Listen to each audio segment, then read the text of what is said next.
You've been based in your office now at the Emirates for 4 months. How are you enjoying life as the co-owner of the Glasgow Rocks? I'm absolutely loving it. It's gone by very, very quickly, and it just, for me, it doesn't feel like work. I'm thoroughly enjoying myself, getting to know the game, getting to know the club, getting to know some of the players and the fans, but absolutely loving it. And did you feel it was important to base yourself here at the Emirates so that you were seen as a figurehead of the club?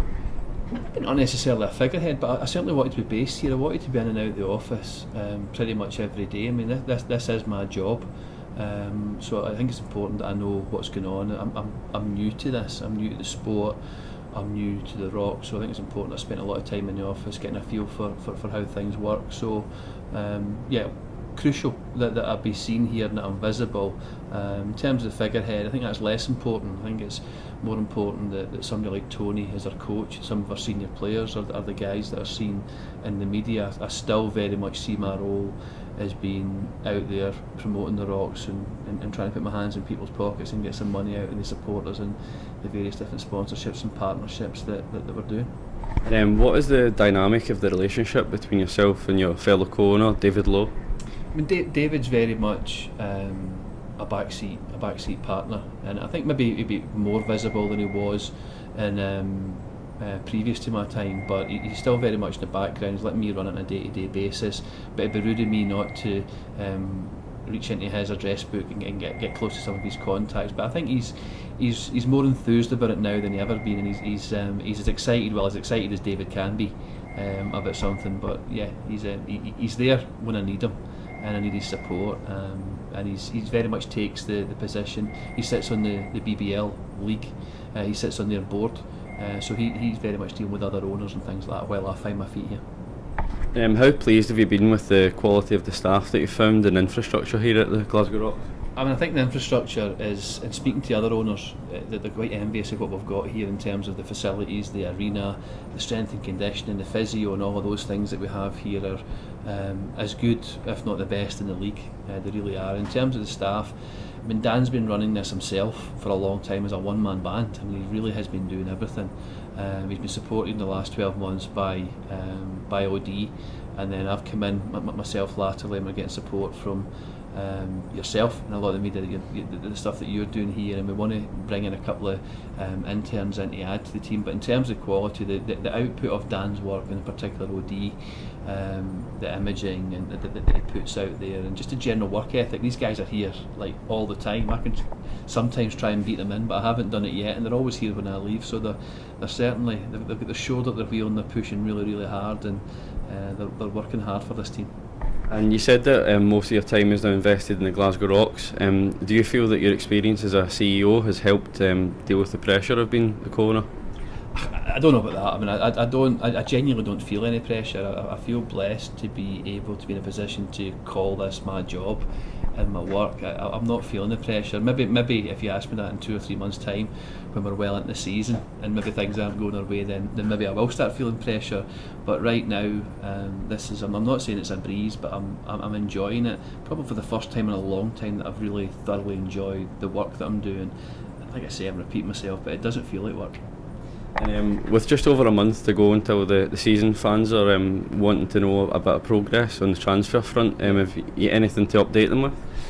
Not officially, no. I mean, I think we've made a couple of good signings already, and I think we've got a few players in, and we've got a really strong 5 players that are there, and I think in the coming days you'll see more announcements on a couple of new players. It'd be very easy to announce signings. I'm learning very quickly here that until somebody's actually maybe even in the country, they're not a signing. So I think to get them initially signed on a contract and then make sure that their visas are all on track, that's the time to announce them as signings. But I would hope that maybe later this week and next week we've got a player or two to announce. But I know that I'm very comfortable, and Tony's very excited about the quality of the players that we're bringing in. And I think there's going to be a real core sort of 5, 6, 7, 8 players there that are really going to be at the top end of the quality in this league, and then we can bring that in with some guys to back it up. I think we'll have a stronger bench than we've had in previous seasons. And you're saying you're new to this business. Has the world of transfers and agents been somewhat of a culture shock to yourself? It has been, yeah. I mean, I think I'm learning very fast that people tend to tell you exactly what they think you want to hear, and they'll just go back on things that they say to you. So I'm learning fast. But I know, speaking to other people in sport, that's not an unusual thing for players or agents. But that's part of the attraction for me. I was looking for something different. I certainly got something different. After Ian Reid's lengthy tenure at the helm, many fans are looking for reassurance. Is transparency and communicating openly with the fans something that you're keen to do? Yeah, well, I mean, I think this is evidence of it. I think in my short time here, I've been very open. I've engaged in quite a lengthy Q&A through the fan club. I'm keen to do stuff like this. I've answered a lot of emails and a lot of phone calls from fans. It's absolutely transparency. There's nothing here. There's nothing here to hide. I'm very open and very clear about what I want to do with the Glasgow Rocks, and anybody that wants to ask me that, I've been more than happy to bore them by telling them it. And would you say you're trying to change the attitude of the club? It's been well known as a strong community ethos, but are you trying to add that winning mentality to it? Yeah, I mean, I've said that since day one. I'm not here to finish second or to finish third. I'm here to win stuff. I've said that since day one, and it's true. I think we've got a great culture and we've got a great ethos, and the DNA of the Glasgow Rocks is one that's embedded in working with the community and being close to the fans. I don't want to do anything else other than strengthen that, but I do want to make it more successful. And who knows, I don't know, I don't have any magic beans in my pocket that I can just produce here that makes a success. But I think in what I've seen from Tony in the short time that I've worked with them, and in the players that we've secured the services of, and the players that we're hoping to sign, there's absolutely no reason why we can't compete. And when I say compete, I mean win stuff next season. And as the only professional basketball team in Scotland, is having a strong Scottish spine and improving the standard nationally something that you're placing as quite of high importance? Yeah, I mean, I think it's crucially important that our fans have an empathy and they build a relationship with players. And I think we've got a core Scottish spine there, as you say, that's been there for a wee while now, and hopefully will continue to be there. I think it's important that we have an affinity with some local guys and that we see the players coming through, and then we back that up with some imports, maybe some guys from down south or from Europe. But I think it is important that we maintain that Scottish backbone and that Scottish identity. We are Scotland's only team, and I think it's very important that we continue to have that affinity with our fans and the Scottish players, and hopefully they'll be coming more through. We've just signed Ali Fraser, who's arguably the next big thing in Scottish basketball. Really excited to have him here, and I know that he's excited to be here, and hopefully there'll be some people that are coming through as well that become part of the Rock setup, and that become the next Kierans and the next Gareths, who by their own admission aren't getting any younger. And basketball is one of many minority sports in Glasgow. How confident are you that your plans you have in place will win the next generation of fans?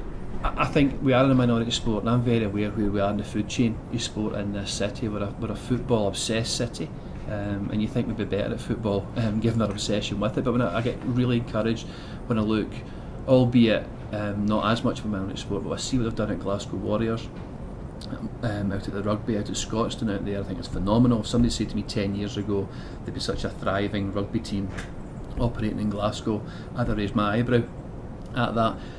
More linked to us when I look at what they do at the Braehead Clan. That's an organisation that's getting 3,000 and 4,000 people to a minority sport in this city, and my own personal belief is not anywhere close to as exciting a sport as basketball. And even the guys up at the Speedway, I know Jerry that owns the Glasgow Speedway team, they're getting good crowds up there, so I think the appetite's there for fans. I think the thing that's been missing for us is that bit of success, and I think if they see success here next season and beyond, people will start to latch on to success. And we're already seeing more season tickets sold this year, quite considerably, than we had last year, and we're hoping that through some of the initiatives we're doing marketing wise, that we're starting to see more Facebook traffic, more Twitter traffic, more Instagram. That'll hopefully ultimately translate into more ticket sales. So I'm quietly confident that we will be able to up our game in terms of the number of people that are coming to see the Rocks on an annual basis.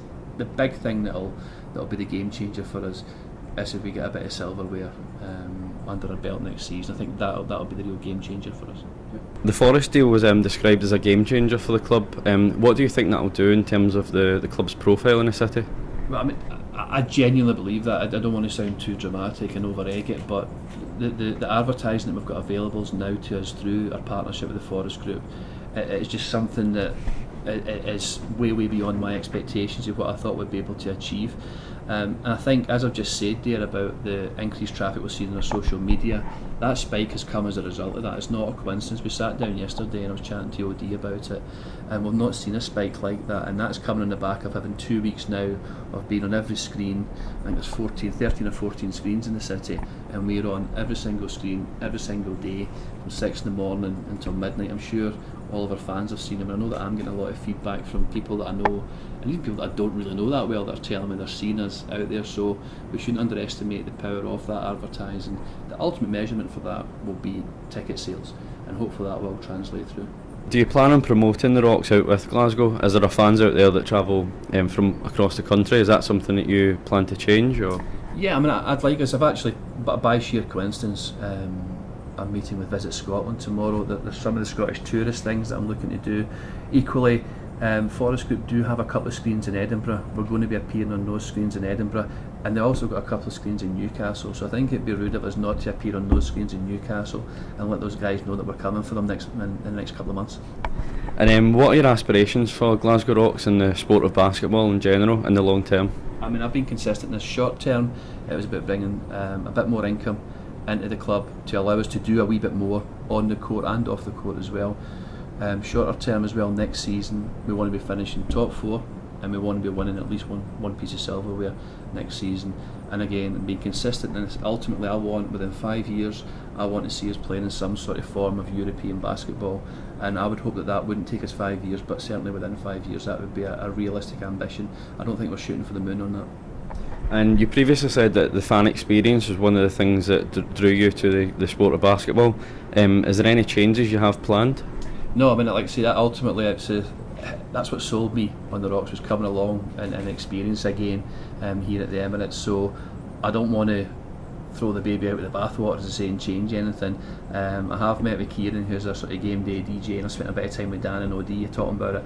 I want it to be louder, I want it to be cooler, I want everybody to enjoy it even more than they already do. So hopefully in our opening game on October the 1st, people will see some subtle changes, but I'm a firm believer if something isn't broken, don't try and fix it. Is your knowledge and passion of the game growing as you become more accustomed to the sport? It genuinely is. I found myself watching the GB Greece game at the weekend there and understanding much more of it. I knew basics of the game, I mean, as much as anybody, but I'm starting to understand now why fouls are called, and also what the penalty for those fouls are. So no doubt by the start of the season I'll be an expert and I'll be a consultant for the referees when I start questioning their calls. But no, spending time around the office with the guys that have lived and breathed this game their entire life, and spending a bit of time with Tony, and my knowledge is increasing all the time. I've got a lot to learn, and what I make up in knowledge, again, in enthusiasm. We've got a couple of questions from the fans as well. So could you tell us a bit about your picture that you have in your office recently? Yes, a friend of mine that's an artist who had done something previously for me. He owed me a favour, and he said he was going to do my painting for my office, and I genuinely thought something was going to turn up that I could stick on my desk or on the wall up there. But when this arrived, it was quite breathtaking, and it's a Michael Jordan picture that had the Chicago skyline in it, but he's replaced it with a Rocks player, and he's put the Glasgow skyline in.